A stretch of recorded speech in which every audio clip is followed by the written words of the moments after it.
اعوذ باللہ من الشیطان اللعین الرجیم بسم اللہ الرحمن الرحیم۔ عقائد اسلامیہ میں، مسلمانوں کے عقائد میں ایک وہ بحث کہ جس کو بہت زیادہ پیش کیا جاتا ہے، جس کے اوپر بہت زیادہ کلام کیا جاتا ہے، اور جس کے اوپر مسلمانوں میں مختلف قسم کی آراء ہیں جو پیش کی جاتی ہیں، اور وہ بحث یہ ہے کہ کیا انسان فاعل مختار ہے یا مجبور ہے؟ یعنی کیا انسان اپنے افعال کے اندر جو انسان انجام دے رہا ہے، میں آپ کے سامنے اس وقت گفتگو کر رہا ہوں، آپ یہ گفتگو سن رہے ہیں، تو کیا میں اور آپ یہ کام کرنے کے اوپر مجبور ہیں خدا بند متعال کی جانب سے، یا نہیں؟ ہم جو ہے وہ فاعل مختار، ہمارے پاس اختیار ہے، ہم جیسا چاہیں ویسا انجام دیں۔ یہ ایک بحث ہے جو مسلمانوں کے درمیان پائی جاتی ہے، اور اس کے اوپر مسلمانوں میں 3 قسم کے عقیدے پائے جاتے ہیں۔ پہلا عقیدہ وہ ہے کہ جو جبریہ کہلایا۔ جبریہ کون ہے؟ کہ جو یہ کہتے ہیں کہ انسان فاعل مختار نہیں ہے، بلکہ اپنے افعال کے اوپر انسان مجبور ہے کہ ایسا ہی کرے۔ یہ جبریہ کہلائے، یعنی اللہ نے، خداوند متعال نے انسان کو مجبور کیا ہے، انسان کے پاس اختیار نہیں ہے کہ جو بھی کام وہ انجام دے رہا ہے۔ پہلا نظریہ یہ۔ اس کے بالکل مد مقابل آیا مفوضہ۔ مفوضہ کون تھے؟ کہ جنہوں جبریہ کے بالکل مخالف آ کے بات کی، اور انہوں نے آنے کے بعد یہ بات کہی کہ انسان بالکل فاعل مختار ہے، بلکہ اتنا فاعل مختار ہے کہ اپنے افعال کے اندر بالکل مستقل ہے، اور اس انداز سے مستقل ہے کہ خداوند متعال بھی اگر چاہے اس کے افعال کے اندر خلل پیدا کرے تو خدا بھی نہیں کر سکتا۔ تو یہ بالکل اس کے 180 ڈگری اور اپوزٹ آنے کے بعد نظریہ قائل ہوا۔ اور تیسرا عدلیہ، کہ جو امامیہ ہیں، ہم لوگ ہیں، ان کا نظریہ کیا ہے کہ نہیں، انسان نہ بالکل فاعل مختار ہے، نہ بالکل مفوضہ کی طرف چل جائے، بلکہ الامر بین الامرین، دونوں امور کے درمیان ایک راہ ہے جو اس کو اختیار کرنا ہے۔ اسی کے اوپر آپ کے سامنے کچھ عرائض جو ہیں وہ پیش کرنے ہیں۔ سب سے پہلے آتے ہیں جبریہ کا عقیدہ کیا ہے، اور ان کے دلیل کیا ہے، ان کے معاملات کیا ہیں، کس انداز سے۔ سب سے پہلے یہ کہتا ہے کہ انسان جو ہے وہ مجبور ہے اپنے افعال کے اندر، اور انسان کے پاس اختیار نہیں ہے کہ وہ افعال کو انجام دے اپنی مرضی سے، اپنے اختیار سے، بلکہ میں آپ یہ جو بھی افعال انجام دے رہے ہیں، اس وقت میں گفتگو کر رہا ہوں، آپ سن رہے ہیں، یہ سب خدا کے ارادے کے تابع ہے۔ خدا نے ارادہ کیا، خدا کے ارادے کی مجبور ہو کے میں آپ یہ افعال انجام دے رہے ہیں، اگرچہ ہمیں ظاہر میں لگ رہا ہے کہ ہم مختار ہیں، لیکن حقیقتاً مجبور ہیں۔ پھر انہوں نے یہ بھی کہا کہ انسان اس چیز کے ساتھ کہ اختیار نہیں رکھتا، اور خداوند متعال اس کو مجبور کرتا ہے گناہوں کے اوپر بھی، اور خداوند متعال اس کو مجبور کرتا ہے اطاعت کے اوپر بھی، یعنی وہ چیزیں جس میں خدا ثواب دیتا ہے اس میں بھی خدا مجبور کرتا ہے،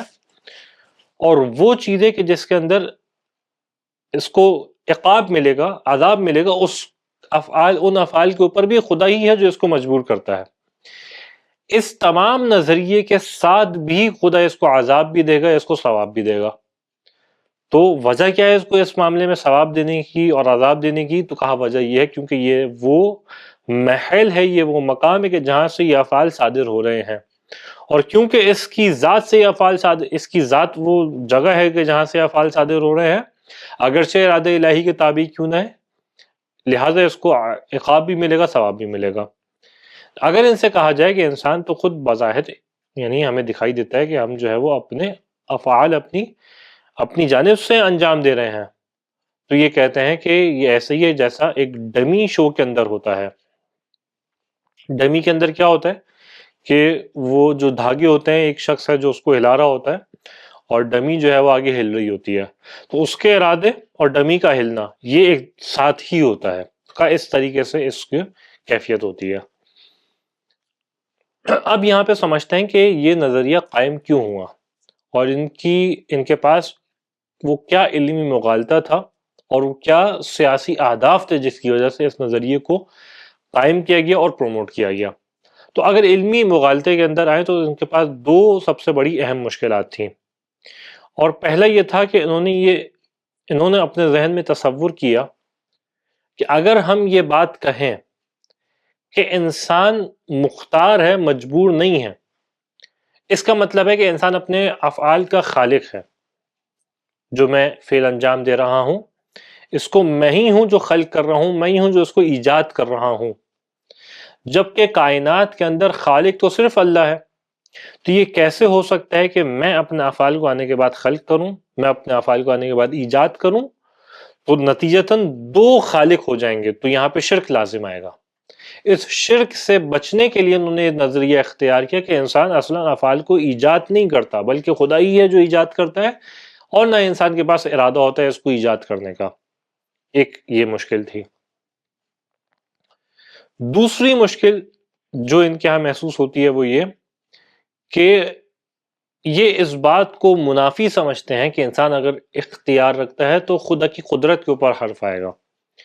یعنی وہ خدا کیسا قادر ہے کہ جس کی مخلوق اس کے ارادے کے بغیر افعال کو انجام دے رہی ہے۔ تو لہٰذا قدرت الہی کا تقاضا یہ ہے کہ اس کا نفوذ اس انداز سے ہو کہ انسان مختار ہو، مجبور ہو، مختار نہ ہو۔ ایک اور وجہ جو اہم ترین کی دکھائی دیتی ہے اس نظریے کو اختیار کرنے کی وہ یہ ہے کہ انہوں نے یہ گمان کیا کہ خداوند متعال کو مستقبل کا علم ہے، ماضی کا بھی علم ہے، حال کا بھی ہے، مستقبل کا علم بھی ہے۔ تو کیا ایسا ہو سکتا ہے کہ میں خدا کے علم کی مخالفت کروں؟ کہے گا کوئی بھی ایسا نہیں ہو سکتا، یعنی خدا کو پتا ہے کہ میں ابھی 5 منٹ بعد کیا فعل انجام دوں گا، خدا کو معلوم ہے، یہ خدا کے علم میں ہے، اور یہ ہو ہی نہیں سکتا ہمارے لیے کہ ہم خدا کے فعل کی مخالفت کریں۔ بس کیونکہ ہم اس کے فعل کی مخالفت نہیں کر سکتے، خدا کے فعل کی جو خدا کا فعل ہے، اس کا نتیجہ کیا ہے؟ اس کا نتیجہ یہ ہے کہ ہم مجبور ہیں، کیونکہ جیسا اس کا علم ہے ہم نے ویسا ہی فعل کو انجام دینا ہے۔ یہ ان کے کچھ نظریات تھے علمی اعتبار سے۔ سیاسی اعتبار سے بھی ان کے لیے مختلف دوائی تھے جس کی وجہ سے اس نظریے کو قائم کیا۔ خاص طور پہ بنو امیہ نے اس نظریے کو بہت زیادہ پروموٹ کیا، اور ایک طریقے سے کہہ سکتے ہیں کہ تاریخ میں دیکھا جائے تو انہوں نے ہی اس نظریے کی اساس رکھی۔ اگرچہ وہ خود علمی روپ نہیں رکھتے تھے، علمی حیثیت نہیں تھی ان کی، تو اس کو علمی اعتبار سے پروموٹ نہیں کر سکے، لیکن مسلمانوں میں سیاسی اعتبار سے ایک بیانیہ تھا جو پیش کیا گیا، اور وہ یہ تھا کہ جو کچھ بھی اس وقت انجام پا رہا ہے یہ ہمارے افعال نہیں ہیں، تو اللہ کے افعال ہیں۔ اس کے ذریعے سے اپنے ظلم کو چھپانا چاہتے تھے۔ یعنی اب کوئی ان سے سوال کرے کہ اتنے مظالم آپ نے انجام دیے، ان کے اوپر نیگیٹیوٹی آ رہی تھی، تو انہوں نے کہا کہ نہیں، مظالم ہم نے انجام نہیں دیے، بلکہ یہ مظالم تو اللہ کی جانب سے ہیں، یعنی اللہ نے یہ افعال کو انجام دیا جس کو ہمارے پاس کیا اختیار۔ امام حسین علیہ السلام کا قتل ہو گیا، ان کو شہید کر دیا گیا، تو کہا یہ ہم نے شہید کیا نہیں ہے، تو اللہ نے شہید کیا ہے۔ باقی کتنے مظالم ہو گئے، ہر ایک کے اوپر ان کی جواب کیا ہے کہ یہ تو اللہ نے اس فعل کو انجام دیا ہے۔ تو انہوں نے اس کے ذریعے سے اپنی سیاسی ساخت کو بچانے کی کوشش کی، اپنی امیج کو مسلمانوں کے درمیان محفوظ کرنے کی کوشش کی۔ اب آتے ہیں کہ اس کو کس طریقے سے باطل کیا جائے اور اس کے بطلان کی دلیل کیا ہے۔ دیکھیں، سب سے پہلی تو اس کی دلیل ہے وجدان انسان کا۔ انسان کا نفس اس بات کی گواہی دیتا ہے کہ انسان اپنے افعال کے اندر اختیار رکھتا ہے۔ میں چاہوں تو اس وقت گفتگو کروں، میں چاہوں تو گفتگو نہ کروں۔ ہر انسان اپنے اندر اس بات کو محسوس کرتا ہے کہ کوئی اس کو زبردستی آ کے اس سے افعال انجام نہیں دلوا رہا۔ میں چاہوں تو ابھی خاموش ہو کے بیٹھ جاؤں، اور میں چاہوں تو گفتگو کروں۔ آپ چاہیں تو سنیں، آپ چاہیں تو نہ سنیں۔ آپ جو سن رہے ہیں اپنے اختیار سے سن رہے ہیں، آپ اس کو نہیں سنیں جب بھی آپ کا اپنا اختیار ہے۔ یعنی انسان اس بات کو محسوس کرتا ہے کہ انسان تمام افعال اپنے اختیار سے انجام دیتا ہے، اس کو مجبور نہیں کیا جا رہا۔ تو خود انسان کے نفس کی گواہی ہے۔ اسی میں بڑا ہمیں لطیف قصہ دکھائی دیتا ہے جناب بہلول کا، کہ بیٹھے ہوئے تھے مسجد کے اندر، ابو حنیفہ گفتگو کر رہا تھا اور کہنے لگا مجھے 3 اشکالات ہیں امام صادق علیہ السلام سے، جعفر ابن محمد سے، اور 3 باتیں ہیں جو مجھے سمجھ نہیں آتی۔ کہا سب سے پہلے وہ یہ کہتے ہیں کہ شیطان کو اللہ عذاب دے گا اور آنکھ کا عذاب دے گا۔ تو کس طریقے سے آگ کا عذاب شیطان کو مل سکتا ہے کہ شیطان تو خود آگ کا بنا ہوا ہے۔ کہا دوسری بات یہ ہے کہ مجھے یہ بات سمجھ نہیں آتی کہ جس چیز کو نہ دیکھا اس کو کیسے مان لیا جائے، کہ جو بھی یعنی اللہ کو نہیں دیکھا ہم نے اور اللہ کو مان لیتے ہیں، تو ماننے کے لیے ضروری ہے کہ پہلے اس وجود کو دیکھا جائے، تو جس کو دیکھا نہیں اس کو ماننا کیسے؟ تیسرا کہا کہ مجھے یہ اعتراض ہے کہ انسان جو ہے وہ اپنے انسان جو ہے وہ اپنے افعال کو انجام دینے والا ہے، اپنے اختیار سے انجام دینے والا ہے، تو یہ کیسے ہو سکتا ہے جبکہ نصوص ہماری اس کے خلاف ہیں؟ یعنی ان نصوص کو لے کے آتے ہیں ان اللہ قادر علی کل شیء، اس قسم کے نصوص کو لے کے آتے ہیں، تو یہ کیسے ہو سکتا ہے؟ تو بہلول وہیں بیٹھے ہوئے تو انہوں نے ایک مٹی کا پتھر قسم کا بنایا اور اٹھانے کے بعد اس کے ماتھے پہ مارا، جیسے ہی لگا تو اس کو بہت زیادہ درد ہوا، اس کے شاگرد بیٹھے ہوئے تھے مسجد میں درس دے رہا تھا، تو فوراً شاگرد اور یہ بہلول کے پیچھے بھاگے، پیچھے دوڑے، تو جیسے ہی اس کے یعنی بہلول کے پیچھے بھاگے تو بہلول بھاگنے کے بعد ایک مقام پہ آ کے بہلول کو پکڑ لیا، اور پکڑنے کے بعد قاضی کے پاس لے کے آ گئے، تو اب بہلول نے جواب دیا، یہ جو ہے وہ درد سے کرا رہا تھا کہ بہلول تم نے مجھے اتنا زوردار قسم کا پتھر مارا، تو بہلول نے کہا کہ اگر تمہیں درد ہے تو مجھے دکھاؤ، کیونکہ اس نے کہا تھا کہ جو چیز ہوتی ہے وہ دکھائی دیتی ہے، تو کیسے ہو سکتا ہے ایک چیز ہو اور دکھائی نہ دے؟ تو کہا کہ اپنا درد مجھے دکھاؤ۔ پھر کہا کہ تم بھی مٹی سے بنے ہو، اس کا اعتراض تھا کہ شیطان آنکھ سے بنا ہے تو اس کو کیسے آنکھ کا عذاب دیا جائے گا؟ کہا کہ تم بھی مٹی سے بنے ہو، میں نے تمہاری جانب مٹی پھینکی ہے، تو مٹی سے ٹکرائیے، اس میں کیا درد اور کیا نقصان کی بات ہے؟ اور پھر کہنے لگے کہ اس کے بعد کہ میں نے کون سا کوئی گناہ انجام دیا ہے، میں نے کون سی کوئی خطا ہے جو انجام دی ہے، بلکہ یہ تو اللہ کی جانب سے تھا کہ آپ کے بقول اللہ ہے جو ہر چیز کو انجام دینے والا ہے، تو میں نے تو اللہ نے یہ اس بات کو انجام دی ہے جو میں نے یہاں پہ کیا ہے۔ تو خاموش ہو گئے اور خاموش ہونے کے بعد وہاں سے چلے گئے۔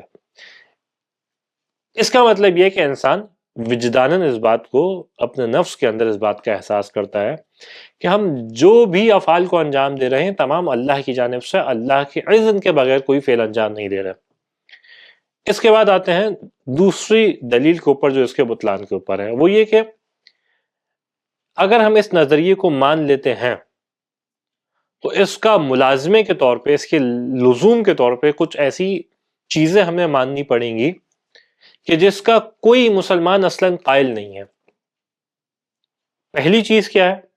ہم یہ کہیں گے خدا نے جو احکامات ہمارے لیے قرار دیے یہ لغو ہیں، بیکار ہیں۔ بیکار ہیں کس طریقے سے؟ کہ جب بھی سامنے والے کو حکم دیا جاتا ہے کہ یہ فعل انجام دیا جائے تو یہ جب فائدہ مند ہے، جب سود مند ہے، جب سامنے والا اس فعل کو انجام دے سکتا ہو۔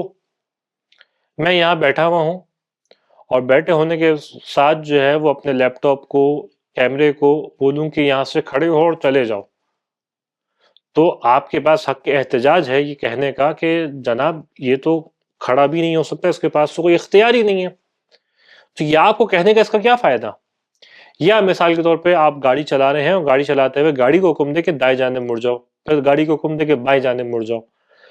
تو یہ تو کوئی معنی نہیں رکھتا، یہ تو کوئی بیوقوف ترین شخص ہوگا جو اس طریقے سے بولے گاڑی کو، کیونکہ گاڑی کا ہینڈل تو اس کے ہاتھ میں، اس کو موڑنا ہے، تو گاڑی کو بولنے سے کیا فائدہ؟ تو اگر یہ نظریہ مان لیا جائے تو احکامات بیکار ہو جائیں گے، احکامات لغو ہو جائیں گے، بلکہ اس بات کی دلیل ہو جائیں گے کہ انتہائی غیر معقول مصدر سے صادر ہوئے، نعوذ باللہ من ذالک، یعنی خدا کی جانب یہ بات آئے گی، کیونکہ جو انسان اختیار ہی نہیں رکھتا تو اس کو کیسا حکم دینا، اس کو حکم دینے کا اصل فائدہ کیا ہے؟ کوئی مسلمان اس کو نہیں مانتا کہ خدا نے احکامات بیکار صادر کیے ہیں۔ دوسرا نظریہ جس کو ہم نے تسلیم کرنا پڑے گا وہ یہ کہ اگر ہم یہ مان لیں کہ انسان فاعل مختار نہیں ہے تو کوئی بھی شخص ایسا نہیں ہے کہ جس کو اس کے جرم کی سزا دی جائے، کوئی شخص اصلاً مجرم ہی نہیں ہوگا، کیونکہ جرم تو وہ ہوتا ہے، غلطی تو وہ ہوتی ہے کہ جہاں انسان اپنے اختیار سے کسی فعل کو انجام دے، جب انسان اپنے اختیار کو ہی نہیں رکھتا تو جرم کیسا، سزا کیسی؟ تو یہ معاملہ بھی ختم ہو جائے گا۔ اور حقیقتاً انسان دیکھے نا ان نظریات کو، تو انسان دین میں آ کے تو ان تمام نظریات بناتا ہے، اپنی دنیاوی امور کو چلانے کے لیے ان نظریات کو نہیں دیکھتا، وہ اسی کو دیکھتا ہے جو اس کی عقل کہتی ہے۔ یعنی آپ دیکھیں کسی معاشرے میں کسی فلسفی نے جس نے یہ بات کہی ہو، آپ اس کے گھر کا سامان اٹھا لیجئے، آپ اس کو جو ہے وہ اس کو پتھر ماریے، اس کے اوپر آگ جلا دیجئے، اور پھر اس سے پوچھیے کہ جناب آپ کا نظریہ کیا ہے، کیا یہ جو کام میں نے افعال دیے، میں نے انجام دیا، یہ میں نے دیا یا خود کسی اور نے دیا؟ آپ اس سے پوچھیے۔ پورا دنیا کا نظام اس کے اوپر قائم ہے کہ جو شخص خطا کر رہا ہے اس کو اس کی سزا دی جائے، حتیٰ جو یہ ماننے والے ہیں وہ بھی اسی بات کے قائل ہیں کہ اس کو سزا دی جائے۔ تو سزا کا مقام کیا، اس کی غلطی کیا ہے، اس نے جو فعل انجام دیا؟ اس کا مطلب ہے کہ آپ کا دل، آپ کا نفس اس بات کی گواہی دیتا ہے، لیکن نظریات دین میں کیونکہ آپ کو ظاہری طور پہ کوئی اثرات دکھائی نہیں دے رہے، تو آپ نے نظریات کو اپنے ذہن کے اوپر طاری کر لیا۔ اس کے بعد تیسری اہم ترین اس کا لزوم کہ جو وارد ہوگا وہ یہ کہ ہمیں یہ کہنا پڑے گا خدا ظالم ہے، نعوذ باللہ من ذالک۔ اگر ہم نے اس نظریے کو اختیار کر لیا تو ہمیں یہ ماننا پڑے گا کہ خدا ظالم ہے، اس کے علاوہ کوئی چارہ نہیں ہوگا ہمارے پاس۔ کیوں؟ کیونکہ دنیا میں ہم دیکھتے ہیں کہ کتنا ظلم ہے جو ہو رہا ہے، کتنے مقامات پہ کس طریقے سے ظلم ہے جو انجام دیا جا رہا ہے۔ تو اگر اس طریقے سے تمام یہ ظلم انجام دیا جا رہا ہے تو ہمیں پھر ماننا پڑے گا کہ کوئی ظالم بھی ہے۔ ایسا تو نہیں ہو سکتا کہ ظلم ہے لیکن ظالم نہیں ہے، عدل ہے لیکن عادل نہیں ہے۔ جہاں ظلم ہوگا وہاں ظالم ہوگا، جہاں عدل ہوگا وہاں عادل ہوگا۔ تو سوال یہ، یا تو یہ ظلم انسان کی طرف سے ہے، اور اگر انسان کے پاس اختیار نہیں ہے تو کسی ایسے کی طرف سے ہے کہ جس کے پاس اختیار ہے، اور وہ کون ہے؟ وہ خدا ہے۔ تو نتیجتاً ہمیں یہ ماننا پڑے گا نعوذ باللہ من ذالک کہ خدا ہے جو ظالم ہے۔ اس کے علاوہ بھی ہمارے پاس دلیل ہے، وہ کہ خاص طور پر اگر ہم قرآن کریم کی تلاوت کریں، کیونکہ یہ نظریہ مسلمانوں کے درمیان ہے، تو خاص طور پہ وہ دلیل کہ جو مسلمانوں کے لیے قابل قبول ہے، وہ کہ قرآن کی کئی آیات ایسی ہیں، ایک نہیں کئی آیات ایسی ہیں جو انسان کے اختیار کے اوپر دلیل بنتی ہیں۔ آپ کو چند مثالیں پیش کرتا ہوں، آیات تو بہت ساری ہیں، جا بجا یہ بات موجود ہے، لیکن چند مثالیں آپ کی خدمت میں پیش کرتا ہوں۔ سورہ مبارکہ نجم کی آیت نمبر 39 کہ وَأَنَّ لَيْسَ لِلْإِنسَانِ إِلَّا مَا سَعَى وَإِنَّ سَعْيَهُ سَوْفَ يُرَى، کہ انسان کے لیے نہیں ہے مگر یہ کہ وہ جو کوشش کرتا ہے، جس کی وہ سعی کرتا ہے، جس کی جانب وہ کوشش اور قدم بڑھاتا ہے۔ تو سوال یہ ہے کہ انسان کے لیے نہیں ہے کہ جس کی وہ کوشش کرتا ہے، تو کوشش کیسے کرتا ہے انسان؟ انسان کے پاس تو اختیار ہی نہیں ہے، تو کوشش تو اس کے لیے آئے گی جو اس بات کا اختیار رکھتا ہو۔ تو اس کا مطلب یہ صریح ہے اس بات کے اوپر کہ انسان اختیار رکھتا ہے افعال کو انجام دینے کی۔ اسی طریقے سے سورہ مبارکہ کہف کی آیت نمبر 49 کے وَوُضِعَ الْكِتَابُ فَتَرَى الْمُجْرِمِينَ مُشْفِقِينَ مِمَّا فِيهِ وَيَقُولُونَ يَا وَيْلَتَنَا مَا لِهَذَا الْكِتَابِ لَا يُغَادِرُ صَغِيرَةً وَلَا كَبِيرَةً إِلَّا أَحْصَاهَا وَوَجَدُوا مَا عَمِلُوا حَاضِرًا وَلَا يَظْلِمُ رَبُّكَ أَحَدًا۔ کہ قرآن کریم جب بیان کرتا ہے قیامت کے منظر کو،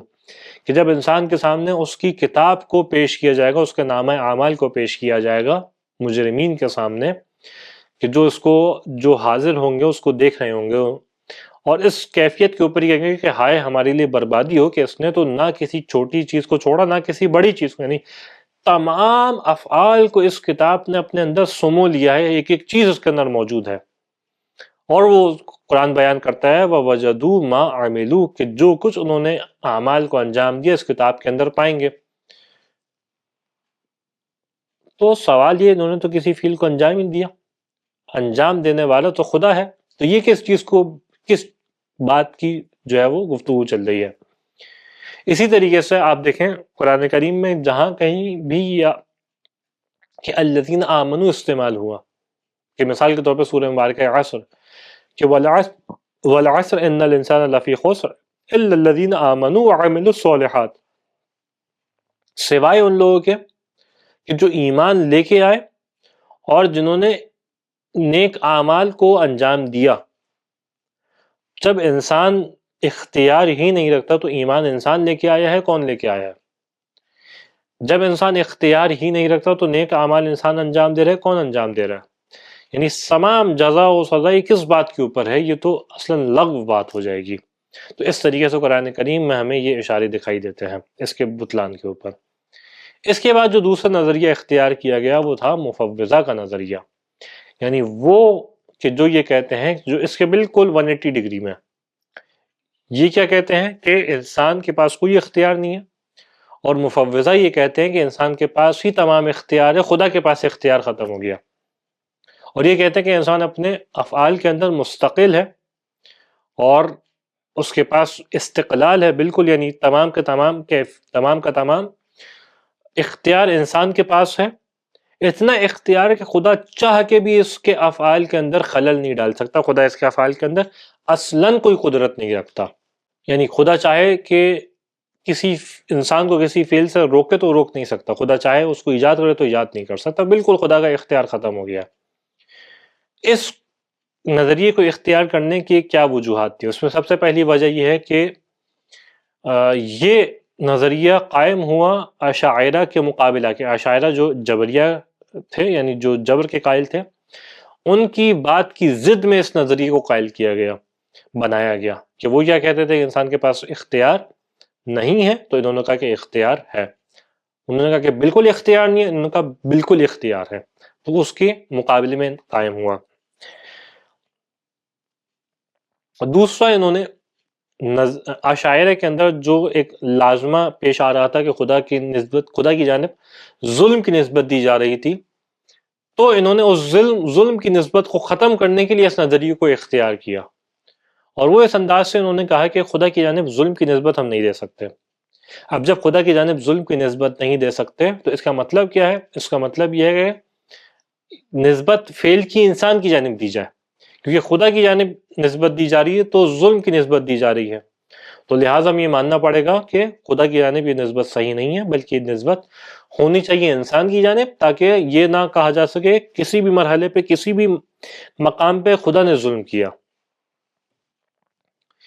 یہ دو اہم ترین وجوہات تھی اس نظریے کو اختیار کیے جانے کی۔ اب آتے ہیں کہ اس نظریے کے بطلان کے اوپر ہمارے پاس کیا دلیلیں ہیں۔ سب سے پہلی دلیل یہ ہے کہ اس نظریے کو اگر اختیار کر لیں تو نوع من الشرک ہے جو لازم آتا ہے، اور وہ کس طریقے سے کہ اگر ہم یہ بات مان لیں کہ انسان ہے جو افعال کو انجام دینے والا ہے، اس کے سوا کوئی ہمارے پاس حیثیت موجود نہیں ہے، تو اس کا مطلب ہے کہ انسان فاعل مختار ہے اور مستقل ہے۔ فاعل مختار ہونے میں تو مسئلہ نہیں ہے، لیکن انسان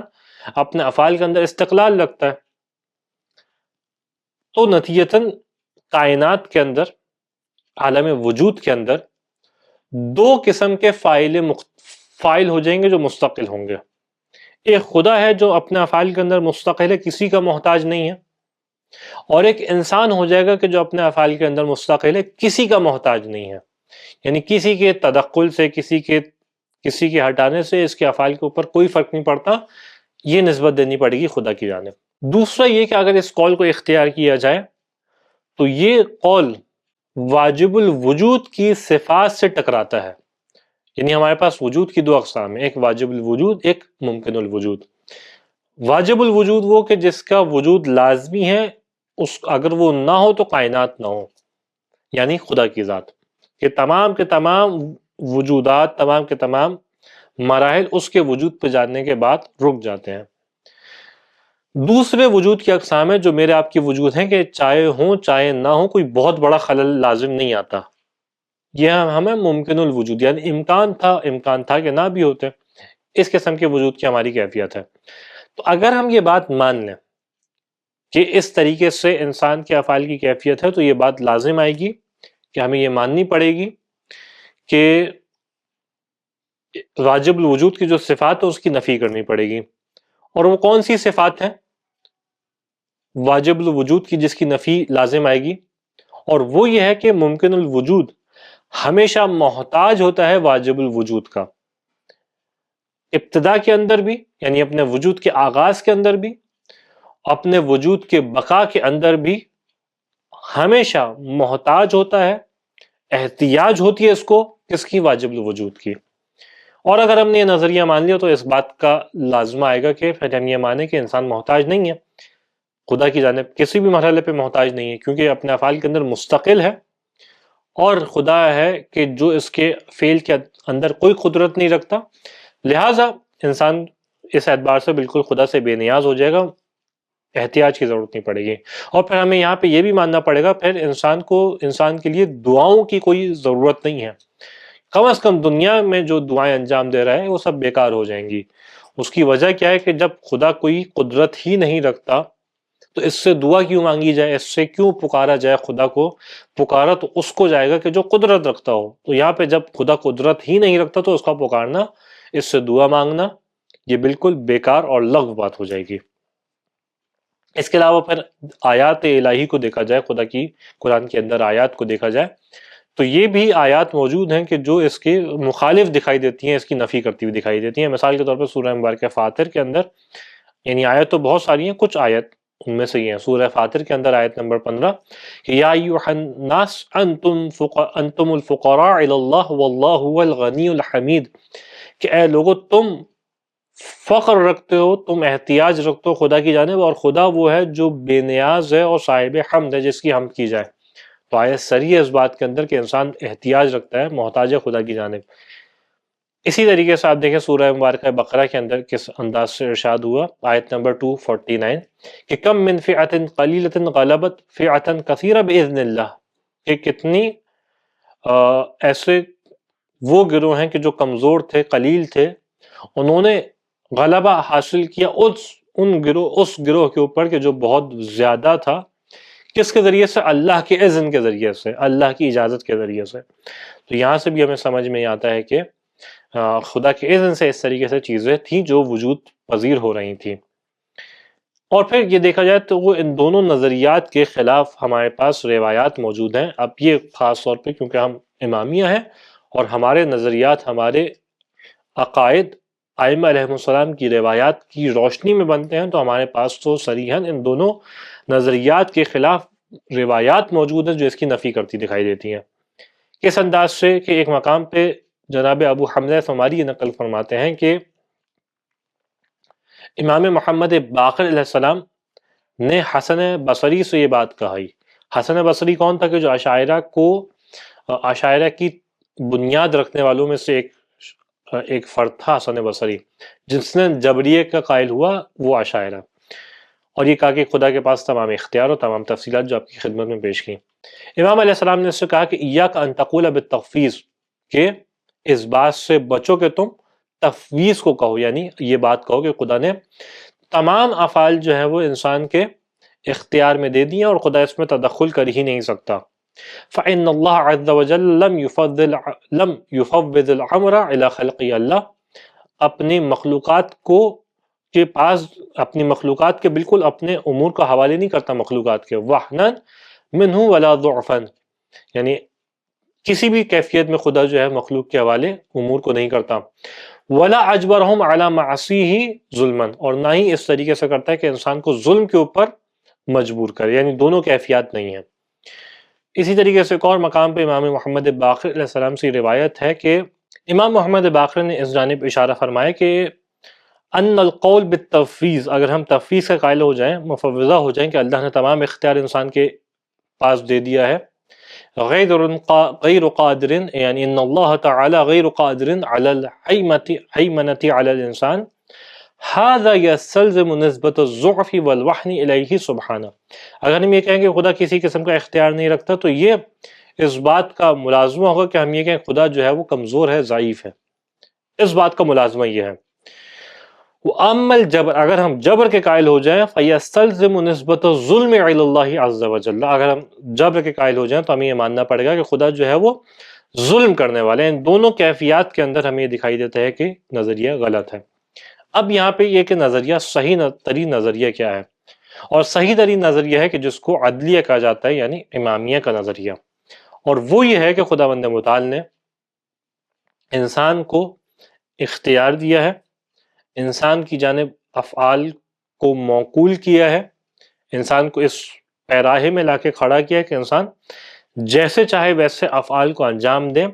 لیکن یہ اختیار خدا کا انسان کو دینا یہ اس بات کا سبب نہیں بنتا کہ خدا کی قدرت بالکل ختم ہو گئی ہے اور انسان جو ہے وہ خدا کے نطاق قدرت سے، اس کے دائرے قدرت سے باہر نکل گیا ہے،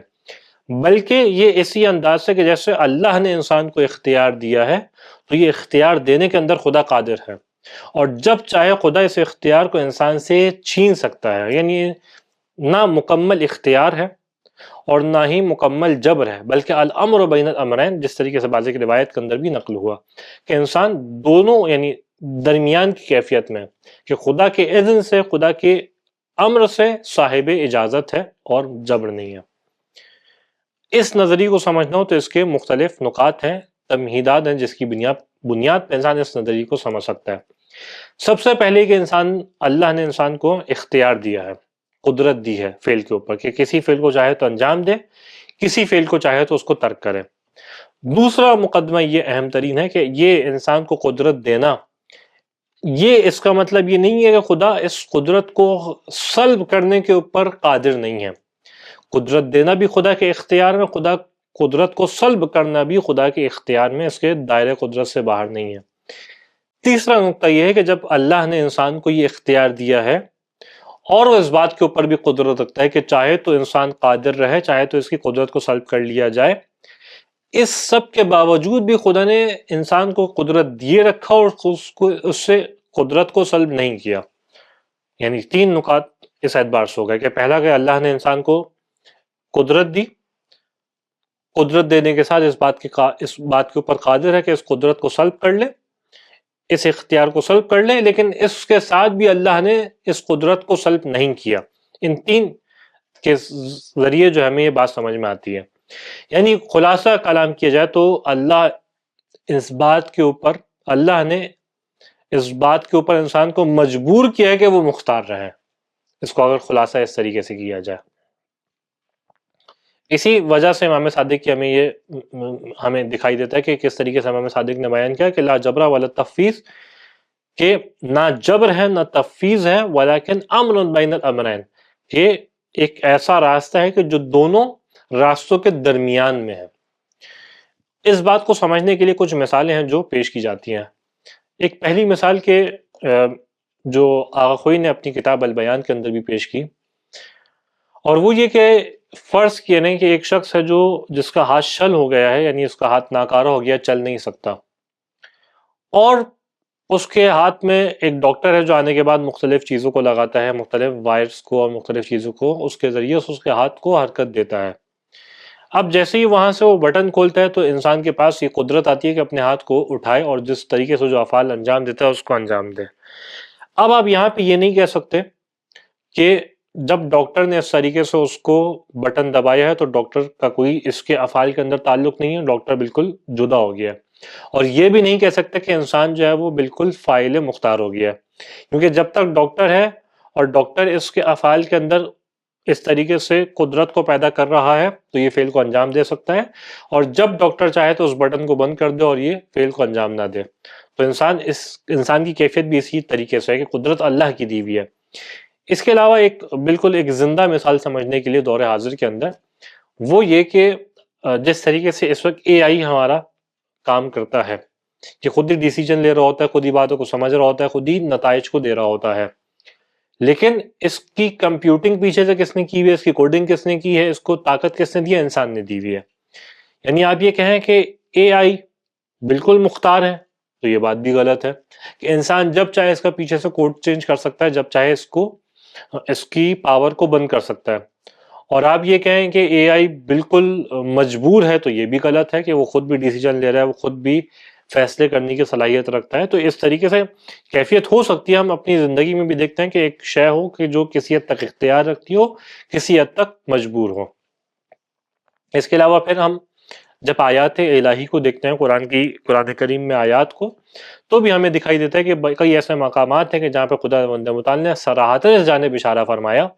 کہ نہ ہی انسان کے پاس مکمل اختیار ہے، لیکن نہ ہی ایسا ہے کہ انسان اپنے افعال کے اندر خدا سے بالکل فارغ الذمہ ہے اور خدا کی کوئی اختیار نہیں ہے۔ مثال کے طور پہ سورہ مبارکہ انفال کے اندر جب رسول خدا نے ایک جنگ کے موقع پہ مٹی کو پھینکا تو کس انداز سے ارشاد فرمایا کہ وَلَمْ تَقْتُلُوهُمْ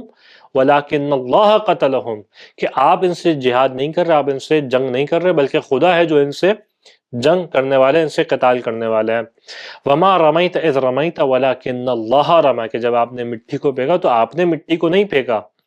بلکہ یہ خدا تھا جس نے اس طریقے سے پھینکا۔ تو ہاتھ تو رسول خدا کا تھا، ارادہ تو رسول خدا کا تھا، لیکن پھینکنے والا اللہ تھا۔ اس طریقے سے درمیانی کیفیت جو ہمیں دکھائی دیتی ہے۔ یا سورہ مبارکہ توبہ کے اندر جب جہاد کا حکم دیا جا رہا تھا تو کس انداز سے کہا کہ وَقَاتِلُوهُمْ يُعَذِّبْهُمُ اللَّهُ بِأَيْدِيكُمْ، کہ آپ جا کے کافروں سے ان سے جہاد کیجئے، ان سے قتال کیجئے، خدا ہے جو آپ کے ہاتھوں کے ذریعے سے ان کو عذاب دے گا۔ اس کا مطلب ایسی کیفیت ہے کہ مسلمان جہاد کر رہے ہیں، مسلمان قتال کر رہے ہیں، اور خدا ہے جو مسلمانوں کے ہاتھوں کے ذریعے سے کافروں کو عذاب دے رہا ہے۔ تو بس اس کا مطلب یہ سمجھ میں آیا ہے کہ ایسی کیفیت ہو سکتی ہے بالکل، کہ جہاں انسان کسی فعل کو انجام دے لیکن وہ نطاق قدرت الہی سے خارج نہ ہو۔ خداوند متعال کا شکر ہے، خداوند متعال کی ذات کا احسان ہے کہ اس نے ہمیں اس بات کی توفیق عنایت فرمائی کہ ہم ان مطالب کو سمجھ سکتے ہیں، پڑھ سکتے ہیں، اور خدا سے دعا ہے کہ ہمیں جب تو نے یہ قدرت عطا کی ہے تو اس قدرت کو نیک کاموں میں انجام دینے کی توفیق بھی ہمیں عنایت فرما، کہ ہم اس کو اپنی تیری دی ہوئی قدرت کو تیری اطاعت کے اندر صرف کریں اور ان معاصی سے بچ سکیں کہ جو تجھے ناراض کرنے کا سبب بنتے ہیں۔ وآخر الدعوانا ان الحمد للہ رب العالمین۔